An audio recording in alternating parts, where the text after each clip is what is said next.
If you've ever wondered what the inside of a dummy unit looks like, here we go. Special delivery, and I think you guys are gonna be interested because apparently inside this package is Apple's next iPhone, which should be coming out, I don't know when you're watching this, but soon. I think the release is imminent. Tim Cook's been tweeting about it. We make cases, as you know, later case, we make these really thin cases. So oftentimes in advance of the release of a product, we're trying to distinguish exactly how these should be constructed.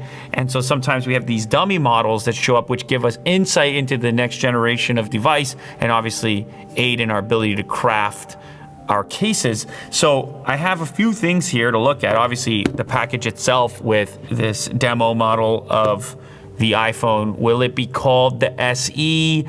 Will it be called the 16E is another rumor. Either way, it's a budget iPhone with the same chip as the iPhone 16 and people are speculating under $500. If that's the case, I feel like they're gonna sell a few of these things. I feel like people are gonna be interested, but if you already looked at the case, then you also recognize there are some compromises, which we're gonna check out in a moment. So I actually have an iPhone SE here. Damn, this feels so nostalgic right now. That's like the display on this thing. Whoa. LCD display, Touch ID. None of these things are going to exist in this new generation of budget iPhone.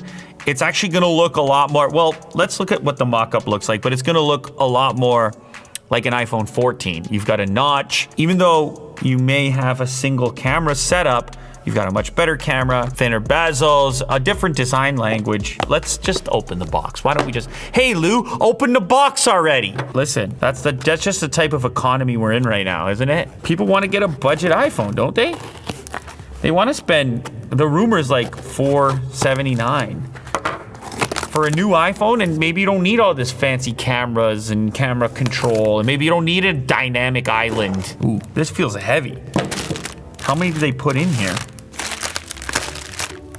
A lot. That's a chunk of demos. Oh, wow. We have different colors too. So boxy design and single camera unit. Yeah, this looks like a modern version of an iPhone SE. I personally think they should go with 16E or something like that to insinuate to people that, yeah, it's a budget model, but it's gonna run like a 16 does because it has the same chip as a 16. Like, I think that's a nice indicator for people. SE doesn't really mean it. Like, I think that's a little tougher to interpret. I don't think anyone's out there bragging about having an SE, but maybe they don't want to cannibalize the actual 16 sales. I mean, you can see where the notch will live. Everything else I look around, we still have the switch, the hold switch, which is interesting. Volume buttons, presumably a switch to Type-C and away from Lightning. And then some other color options. White is there. White and silver. This one is buzzing. This one has a haptic motor in it. Whoa. It shows a battery logo. I've never had a demo model ever do that before. What do you mean charge? I don't even think it has a real port. I don't think it's an actual port. No, it's not. No clue. Can you see that? It's dim, but it has a strong haptic feedback and a battery icon. No, that's not, there's nothing there. I don't know, guys. It's like, did they put a temporary, like, one-time use battery in there? That's really weird. Oh, this one's doing the same. Is there a weight to it? Look, but this haptic isn't as good. Next level dummy models play off like as if they're dead. Anyway, the rumors did suggest that it would only be available in black and white, considering it's a budget model. I think the tough part here is determining like how to market a product like this without completely wrecking your iPhone 16 sales. Because I think a lot of people would actually go for something like this. So maybe they do end up continuing to call it SE so they can still sell 16s to most people and obviously get those higher profit margins associated. It is definitely a new generation of SE or whatever they choose to call it. Much bigger camera module, actually a lot thicker device too compared to the last generation of SE, and just kind of bigger in every direction, including obviously the display, which now is gonna span far closer to the edges and not have this giant forehead and chin. No more Touch ID either on that new generation. And then let's see how our later case fits. Oh my goodness. Fits on there perfectly. You can see your camera module there. It does make for a nice single-handed, comfortable phone to hold. Oh, the camera just came off in the case. Oh no. The whole back is coming off. We're gonna inspect this dummy to figure out exactly what's going on here. Whoa. Here we go. If you've ever wondered what the inside of a dummy unit looks like, here we go.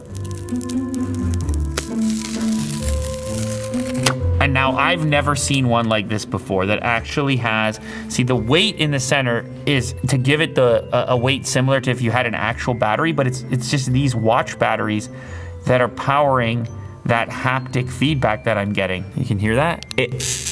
Hear that? Tiny little haptic motor. I don't know why you would need that in a dummy model. You're just trying to look at the dimensions of the thing, but it is interesting nonetheless. That's the type of demand that exists for these dummy models at this point. So here we have a comparison to an iPhone 14, and they are identical. The form factor is identical. So if you're familiar with an iPhone 14, obviously we have a single camera unit instead of a double camera unit, but otherwise, does the layout completely match up? It does. Power button. You can see your antenna bands, the aluminum external material, SIM tray is in the same spot. Your switch is still there, volume buttons, ports. Although, like I said, upgrade to USB Type-C on the 16E or iPhone SE 20, 25, whatever they end up calling it. I honestly think they could sell a lot of these things. An upgraded bezel when compared to the previous generation SE, which is outdated. And if they hit that price point, $479 as suggested, I know it's not gonna be the coolest phone in the world, but there's a lot of people hanging on to their old devices, reluctant to upgrade because of the crazy costs associated, $800, $900, $1,000 smartphones. If it truly comes in $479 with an A18 chip, it can basically run like an iPhone 16 and an upgraded single camera unit. I think a lot of people are gonna go for that. You let me know in the comments if that's appealing to you, if you would buy this over an iPhone 16 or 16 Plus. If they are able to launch it at that sub $500 price point, would this be your next iPhone? And also, what should they call it? Should it be the iPhone SE still, or should they call it the iPhone 16E? Let me know in the comments. Oh, and if you do end up picking one up and you want some super thin coverage for it, I definitely recommend Later Case. It's what I use on my own phones, you know? And that's why I made it. Actually, even if you don't have this phone or you're not gonna buy this phone, we've got Later Cases for all your phones. So click the link in the description for that as well.